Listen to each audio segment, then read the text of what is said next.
నామమునకు మహిమ కలుగును గాక. ప్రభునందు ప్రియ దైవజనాంగమ, ప్రభు అయిన యేసుక్రీస్తు వారి యొక్క శుభనామములో మీ అందరికీ శుభాభివందనములు కలుగును గాక. ప్రియులారా, దేవుడు ప్రేమించి జీసస్ రిమెంబర్స్ యు అనే ఈ టీవీ ఆధ్యాత్మిక కార్యక్రమం ద్వారా మీ గృహములో ప్రవేశించి ప్రియులారా సత్యవాక్యాన్ని ప్రియులారా కలిసి ధ్యానం చేసడానికి, ఆ నిత్య జీవానికి మనము వారసులమవటానికి ప్రభు చూపిన ఈ కృపను బట్టి ప్రభుకి నేను ఎంతైనా రుణిస్తున్నాను. రండి ప్రియులారా, కలిసి దేవుని వాక్యాన్ని మనము ధ్యానం చేద్దాం. గత ఎపిసోడ్లో సమాధాన బలిని గురించి కొంత మనము ధ్యానం చేశాం. ఈరోజు ప్రియులారా దాన్ని సంపూర్ణంగా కంటిన్యూ చేద్దాం. ప్రియులారా, ఈ సమాధాన బలి, ప్రియులారా ఈ సమాధాన బలిలో ప్రియులది ఆ సహవాసమునకు గుర్తుగా ఉన్నదని, రెండవది ఇది ఐక్యతను తెలియచేస్తుందని, మూడవదిగా ప్రియులారా ఈ బలి ప్రియులారా బలహీనమైన వాటిని కూడా బలపరిచి అంగీకరించాడని, ప్రియులారా మనము ఇవన్నీ దాని ప్రాముఖ్యతని జ్ఞాపకం తెచ్చుకున్నాం. అంతేకాక ఈ సమాధాన బలిలో 3 రకాలైన అర్పణ మనం గమనించాం. నెంబర్ 1 కృతజ్ఞత అర్పణ, నెంబర్ 2 మొక్కుబడి అర్పణ, నెంబర్ 3 స్వేచ్ఛార్పణలు. అవును ప్రియులారా, మన కొరకే ఆయన ఒక అర్పణగా చేయబడిన వాడిగా ఈ సమాధాన బలిలో మనం చూసాం. ఈరోజు ప్రియులారా ఆ సమాధాన బలిలోని ఇంకా ముందుకు సాగినట్లయితే ఈ సమాధాన బలిలో పాలు పొందిన వ్యక్తులు 3 ఉన్నారు ప్రియులారా. ఈ సమాధాన బలిలో మరో ప్రాముఖ్యమైన సత్యం ఏంటంటే, ఈ బలిలో పాలు పంపులు పొందిన ఈ సమాధాన బలిలో పాలు పొందే వ్యక్తులు 3 కనబడుతున్నారు ప్రియులారా. దీనిలో పాలు పొందేవారు 3 వ్యక్తులు కనబడుతున్నారు. వారు ఎవరంటే, తండ్రి అయిన దేవుడు ప్రియులారా, రెండవది యాజకుడు ప్రియులారా, మూడవది ప్రియులారా ఆ బలి అర్పించడానికి వచ్చినటువంటి ఆ వ్యక్తి ప్రియులారా. ఈ 3 ఈ సమాధాన బలిలో చాలా ప్రాముఖ్యమైన వ్యక్తులు ప్రియులారా. మొదటిగా తండ్రి అయిన దేవుడు. ఈ ఒక పాపి అయిన మానవుడు ఆ సమాధాన బలి కొరకు ఏ గొర్రె పిల్లను తీసుకుని వచ్చినప్పుడు దాన్ని అర్పణ చేసిన తర్వాత, దాన్ని వధించిన తర్వాత ప్రియులారా దానిలో ఉన్న క్రొవ్వంతా, దానిలో ఉన్న రక్తమంతా అది దేవునికే చెందాలి. చూద్దామా లేఖనం చూద్దాం ప్రియులారా. దేవుని వాక్యంలో మనం చూస్తే లేవికాండం 3వ అధ్యాయం 16వ వచనం కొంచెం మనం చదివి ఆలోచన చేద్దాం. యాజకుడు బలిపీఠము మీద వాటిని దహింపవలెను. బలిపీఠం మీద వాటిని దహింపవలను. క్రొవ్వు అంతయు యెహోవాదే. క్రొవ్వంతయు యెహోవాదే. అది సువాసన గల హోమరూపమైన ఆహారము. అది సువాసన కలిగిన హోమరూపమైన ఆహారం. మీరు క్రొవ్వునైనను రక్తమునైనను తినకూడదు.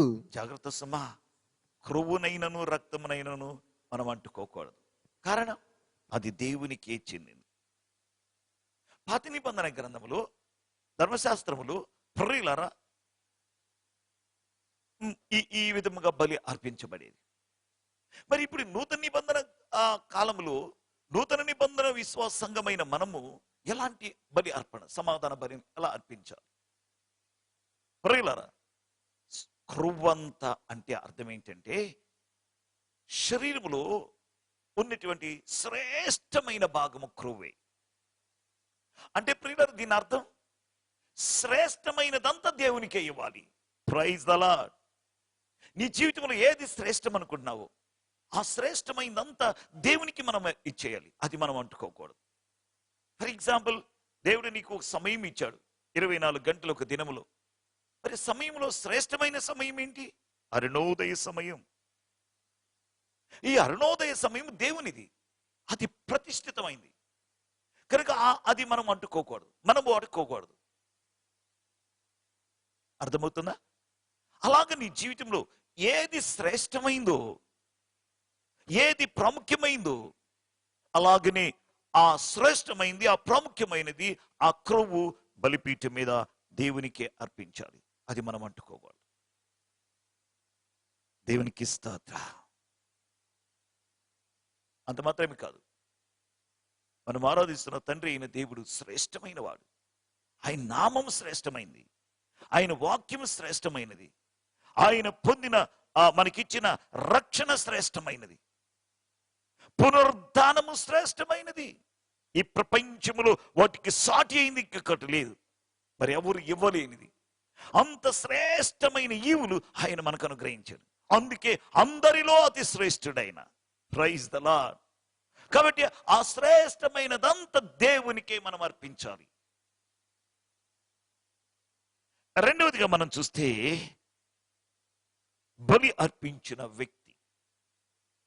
లేవికాండం 7వ అధ్యాయం 15వ వచనం నుండి 21వ వచనం వరకు మనం చూడగలిగితే లేవికాండంలో స్పష్టంగా రాయబడి ఉంది. బలి అర్పించు వ్యక్తి పొందే భాగము ఆ పశువు యొక్క మాంసము, శ్రేష్టమైన మాంసము ఆ బలి అర్పించే వ్యక్తికి ఇవ్వాలి. పాత నిబంధనలో ధర్మశాస్త్రంలో బలి అర్పించేవాడు అంటే నేటి దినమున ఆరాధన చేసేవాడు. ఆమేన్. ఆ బలి పశువు యొక్క మాంసము ఎవరు తినాలంటే ఆరాధన చేసేవాడే తినాలి, అర్పించిన వాడే తినాలి, అర్పించటానికి ఆరాధించేవాడే తినాలి. దేవుని సన్నిధిలోనికి వచ్చి ప్రభుని ఆరాధిస్తున్న మనమే ప్రియులరా ఆ బలి పశువు యొక్క మాంసమును తినాలి. ఏంటి ఆ బలి పశువు? నిర్దోషమైన గొర్రెపిల్ల, పస్కా గొర్రెపిల్ల, మన కొరకు వధించబడిన గొర్రెపిల్ల. అందుకే మనం ప్రతి ఆదివారం ప్రియులారా ఆ పరిశుద్ధ పాత్రలోనికి వెళ్తాం. ప్రభు అన్నాడు, ఇది నా యొక్క శరీరం అన్నాడు. ఇంకొక మాట అన్నాడు, ఇది నా శరీరము, ఇది పైనుండి మీకు అనుగ్రహించిన జీవాహారము అన్నాడు. అది తినాలి అని చెప్పి జ్ఞాపకం చేశాడు. అందుకే ప్రియులారా పరిశుద్ధులు ఎవరు తినాలంటే అపవిత్రులు తినకూడదు, అన్యులు తినకూడదు, లోపమున్న వారు దాన్ని తీసుకోకూడదు. పరిశుద్ధపరచబడిన వారే, నమ్మి బాప్తీసమును పొందిన వారే ఆ పాత్రలో చేవేయాలి. సరి చేసుకున్న వారే ఆ పాత్రలో చేవేయాలి. నేరారోపణ కలిగిన వారు ఆ పాత్రలో చేయకూడదు. అందుకే సంఘానికి దేవుడిచ్చిన చక్కని పాత్ర ఇది. ఆయన శరీరము, ఇది నా శరీరము, ఇది నా రక్తము అని చెప్పి ప్రభు ఇచ్చినటువంటి గొప్ప శ్రేష్టమైన మాంసం. అన్నాడు మన పితరులు మన్నాన్ని తిని చనిపోయారండి, కానీ నేనిచ్చు ఈ ఆహారం తినివాడు ఎన్నటికీ చనిపోడు. అందుకే ప్రతి విశ్వాసి ఆ శ్రేష్టమైన మాంసమును తప్పనిసరిగా భుజించాలి. ఎందుకు?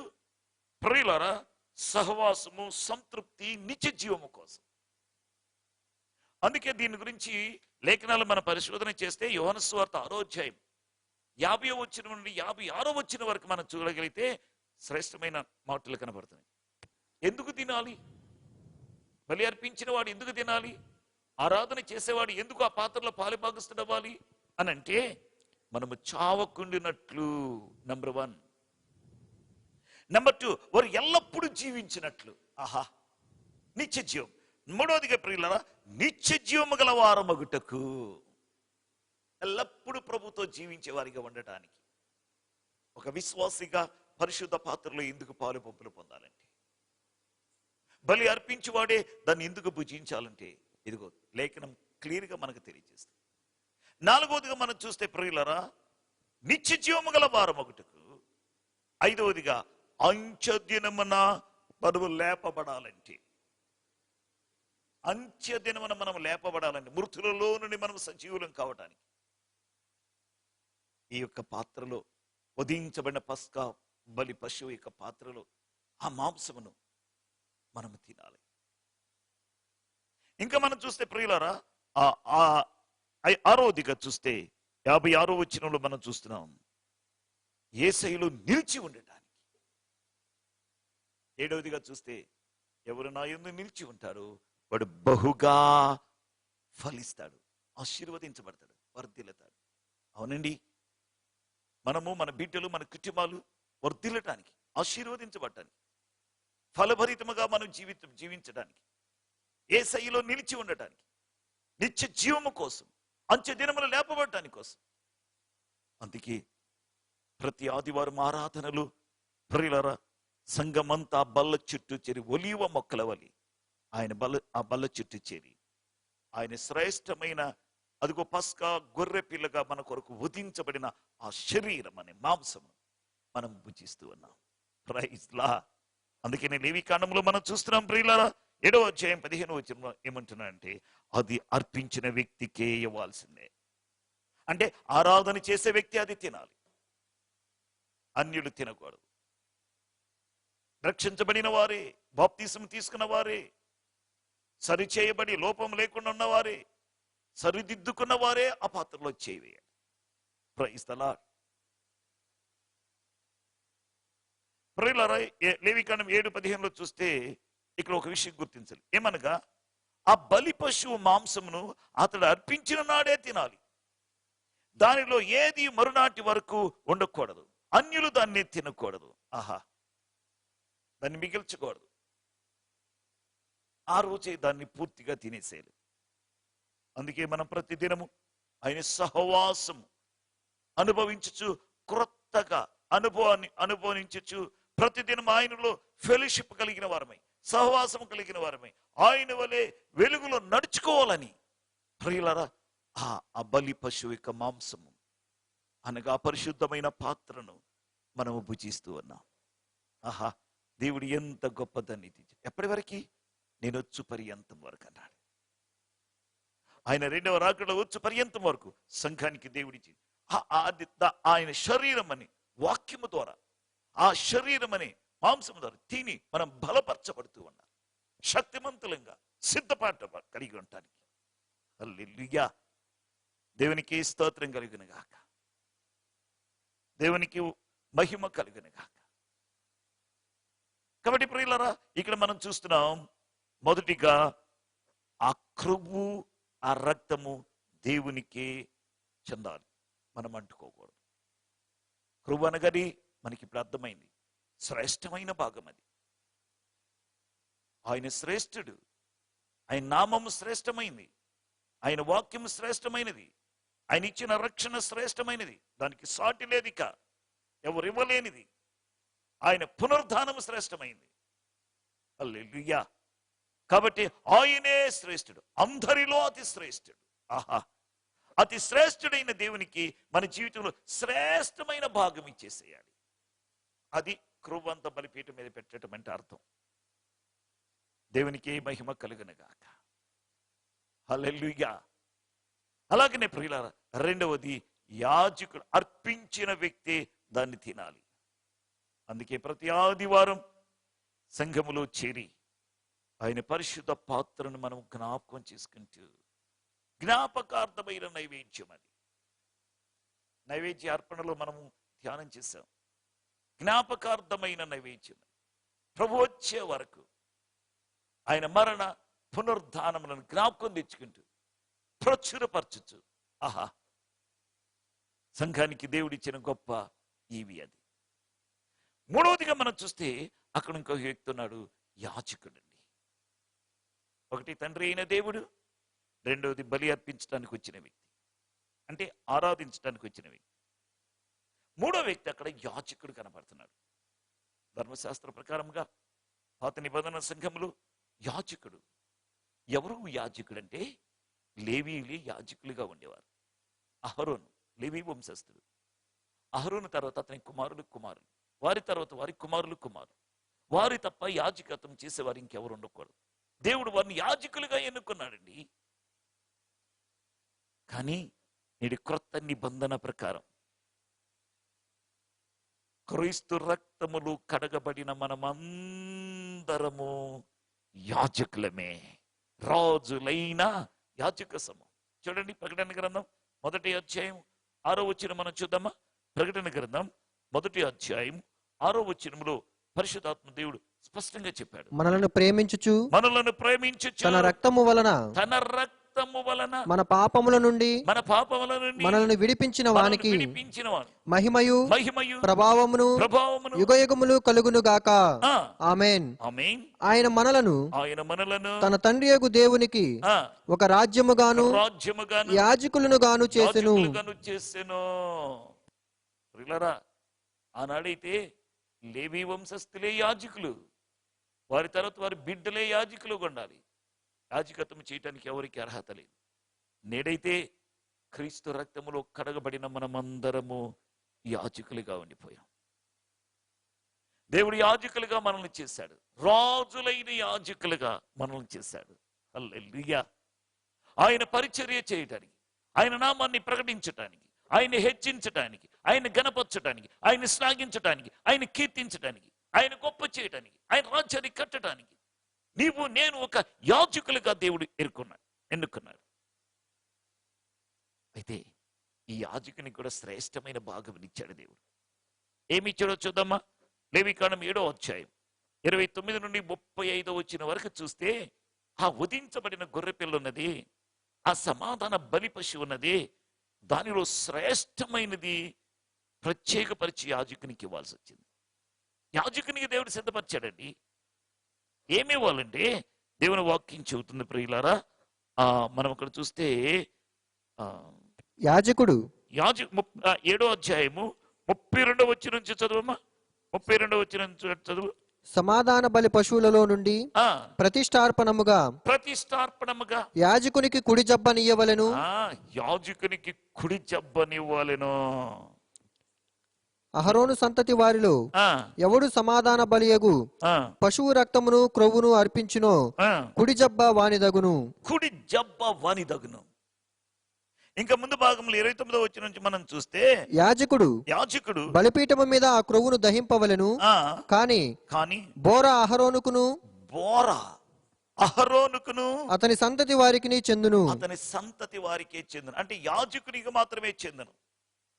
ఇక్కడ ప్రియులారా గమనించండి, శ్రేష్టమైన బలి పశువును వధించిన తర్వాత, నిర్దోషమైన బలి పశువు వధించబడిన తర్వాత దానిలో శ్రేష్టమైన భాగములు, ఒకటి బోర, రెండోది జబ్బ.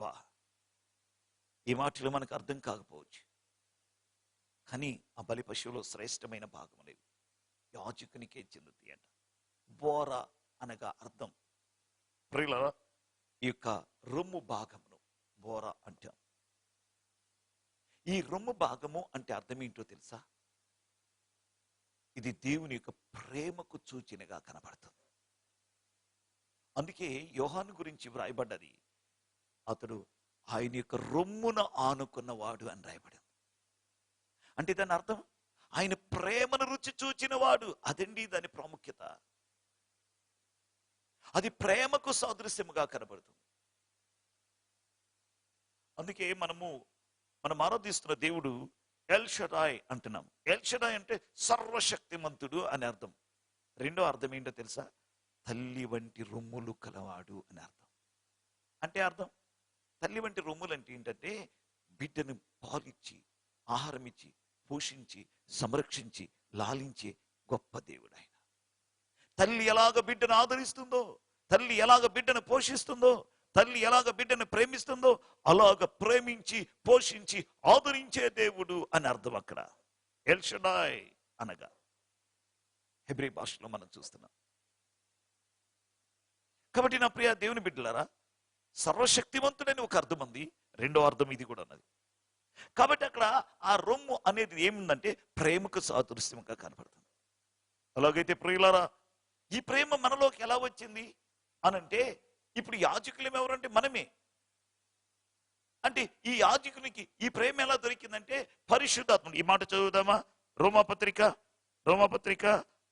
5వ అధ్యాయం, రోమీలకు రాసిన పత్రిక 5వ అధ్యాయము 5వ వచనం చూడండి ప్రియులారా. అక్కడ మనకి క్లియర్ గా స్పష్టంగా, ఎందుకనగా ఈ నిరీక్షణ మనలను సిగ్గుపరచదు, మనకు అనుగ్రహింపబడిన పరిశుద్ధాత్మ ద్వారా దేవుని ప్రేమ మన హృదయములలో కుమ్మరింపబడి ఉన్నది. పరిశుద్ధాత్మ ద్వారా దేవుని ప్రేమ మన హృదయంలో కుమ్మరించబడ్డది. కాబట్టి మన హృదయంలో ఉన్న ఆ ప్రేమ, ఈ బోర అనేది ఆ ప్రేమను చూపిస్తుంది. అంటే దైవ ప్రేమలో ప్రతి దినము మనము ఎదగేవారిగా ఉండాలి. దైవ ప్రేమను ప్రతి దినం మనము అనుభవించేవారిగా ఉండాలి. ఒక యాజకునిగా మనకున్న కర్తవ్యం అనుదినము, దినదినము ఆయన సన్నిధిలో ఆ ప్రేమను అనుభవించే వ్యక్తిగా ఉండాలి. Praise the Lord. దేవునికి స్తోత్రం. ఆ ప్రేమ నీకు అనుగ్రహించబడ్డది అనగా బోర నీకు అనుగ్రహించబడ్డది. అంటే దాని అర్థం ఆ ప్రేమ మనకు అనుగ్రహించబడ్డది. ఆ ప్రేమలో ఎదిగే వారిగా ఉండాలి. అమ్మా, ప్రియ సంగమా, ప్రియ దేవుని బిడ్డ, దైవికమైన ప్రేమలో నువ్వు ఎదుగుతున్నావా? దినదినము ఆయన సన్నిధిని నువ్వు అనుభవిస్తున్నావా? ఆయన సన్నిధిలో ఆ ప్రేమను ఆస్వాదిస్తున్నావా? ఆ ప్రేమలో నువ్వు నిలిచి ఉన్నావా? ఆ ప్రేమను ఇతరులకి ప్రకటించగలుగుతున్నావా? నువ్వు ఆస్వాదించి, నువ్వు అనుభవించి ఆ ప్రేమను ఇతరులకి ప్రకటించగలుగుతున్నావా? ఆ కలువరి ప్రేమ, నీ పట్ల చూపిన ప్రేమ, నిన్ను ఆదరించిన ప్రేమ, మరణము నుండి తప్పించిన ప్రేమ, నిన్ను విమోచించిన ప్రేమ, ఆహా, ఆ కలువరి ప్రేమను దినదినము ఆయన సన్నిధిలో నువ్వు అనుభవిస్తూ ఆ అనుభవాన్ని, ఆ ప్రేమను ప్రియులారా ఇతరులకు నువ్వు అందించగలుగుతున్నావా? యాజకునిగా మన పనేది. రెండవది, అతనికి ఇవ్వబడిన మాట ఏంటంటే 7:32 నుంచి చూస్తే, లేవీకాండం 7:32 చూస్తే, సమాధాన బలి పశువు కుడి జబ్బ యాజకునికి ఇవ్వాలంట. ఇక్కడ జబ్బ అంటే అర్థం ఏంటంటే బలానికి గుర్తుగా కనబడుతుంది. ఆ బలి పశువు యొక్క జబ్బ బలమునకు గుర్తుగా ఉన్నది. ప్రియులారా, ఆ బలవంతుడు ఎవరో తెలుసా? మన ప్రభు అయిన యేసే. ఆ జబ్బ ప్రభు అయిన యేసయ్యనే చూపిస్తుంది. బలవంతుడైన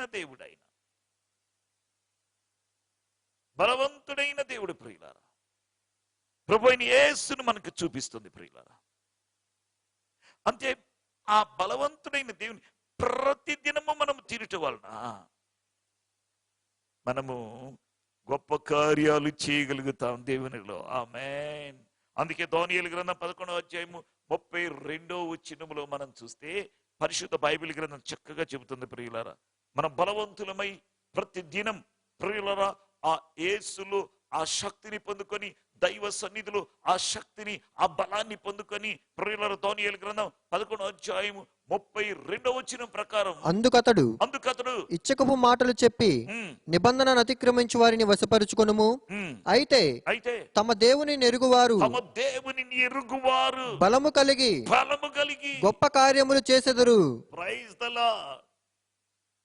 ఆయనతో సహవాసం చేసేవారు, ఆయన ప్రేమను అనుభవించిన వారు, ఆయనలో నిలబడిన వారు ఏం చేస్తారో తెలుసా? గొప్ప కార్యాలు చేస్తారట. అందుకే ప్రతిదినం ప్రియులారా యాజకులుగా మనం చేయవలసిన పని, ఆయన సన్నిధిలో ఆసక్తి ఉందండి, ఆయన ప్రసన్నతలో ఆసక్తి ఉంది. దినము ఆయన సన్నిధిలో ప్రియులారా ఆ ప్రసన్నతను, ఆ శక్తిని, ఆ బలాన్ని పొందుకొని దేవునిలో గొప్ప కార్యాలు చేసేవారిగా మనం ఉండాలి. హల్లెలూయా, దేవునికి స్తోత్ర. ఇక్కడ బోర, రెండోది జబ్బ. ఈ రెండు మాటల్లో మనం నేర్చుకోవాల్సిన సత్యం. బోర అనగా దైవికమైన ప్రేమ, జబ్బ అనగా దేవుని యొక్క శక్తి. అంటే ప్రతి దినం ఒక విశ్వాసిగా, ఒక యాజకునిగా ప్రభువులోనికి వచ్చిన మనము ఏం చేయాలో తెలుసా? ఆ దైవికమైన ప్రేమను అనుభవిస్తూ, దైవికమైన శక్తిని పొందుకుంటూ, ఆయన సన్నిధిలో బలవంతులమై పక్షిరాజు వలె రెక్కలు చాపి మనం పైకెగురుదము గాక. పైకెగురుట అంటే అర్థం ఏంటో తెలుసా? రాకడలో ఎత్తబడతాం.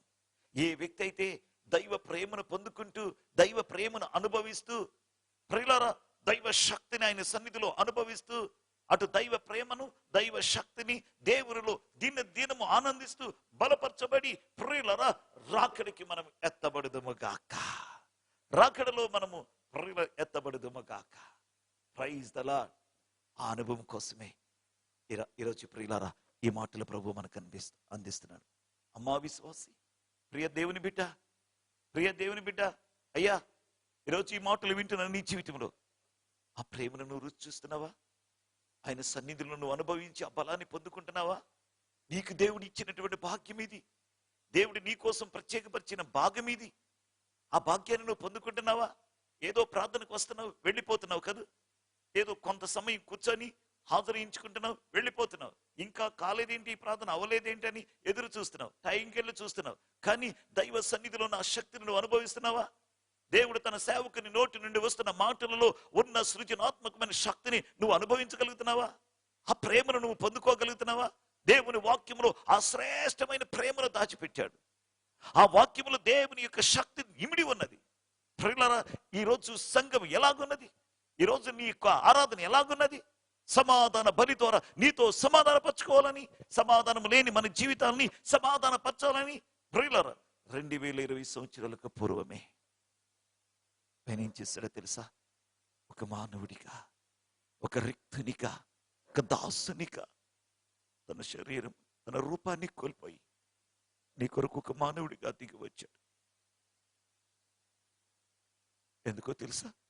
పాపం వల్ల దూరం అయిపోయిన నీ జీవితాన్ని, పాపం వలన సమాధానాన్ని కోల్పోయిన మన బ్రతుకుల్ని ఆయనతో సమాధానపరచాలని, మనకు సమాధాన కారకుడిగా చేయబడ్డానికి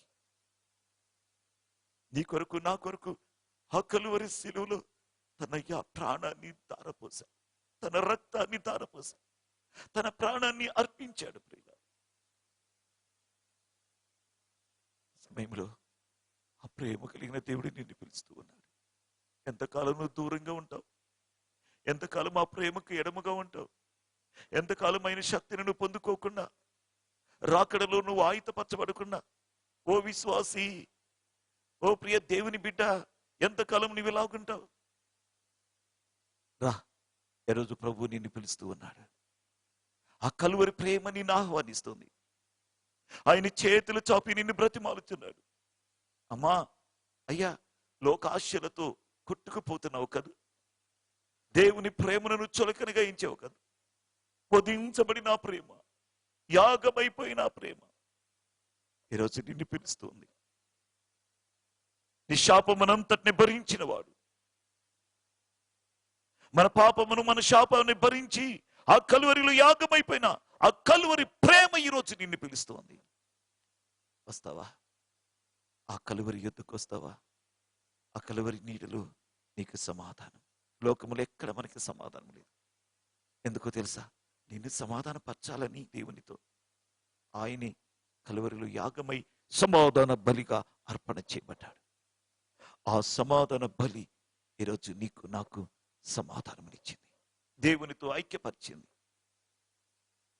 లోకములో లీనమైపోయిన నీ జీవితాన్ని, పాపములో మునిగిపోయిన నీ జీవితాన్ని పాపము నుండి విడిపించి లోకములో ఐక్యపరిచిన ఆ బలిపీఠం దగ్గరికి రా.